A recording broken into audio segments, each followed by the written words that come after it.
Жимса, да. Просто забыл, что там ночью цепляли. Команда. Оши да.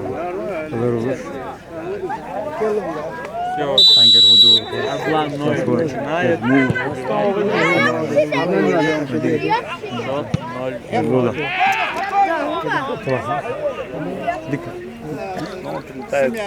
Прилипает мяч. Тянете плохо, это очень плохо, что мяч Плохо. это плохо. О, вышло из центра. Я мог хорошо. Да, здесь можно было бы сыграть головой. Хорошо, Тима! Если. Хорош. Оба. Первый. Хорошо, Омар. Защита у них хорошая.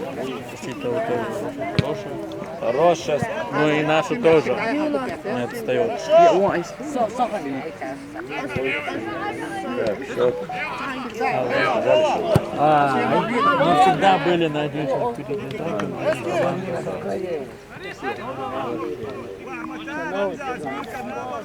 Хорошо, сойди. Там фол был, да, фол был. Эскерха! Линия Исмаила!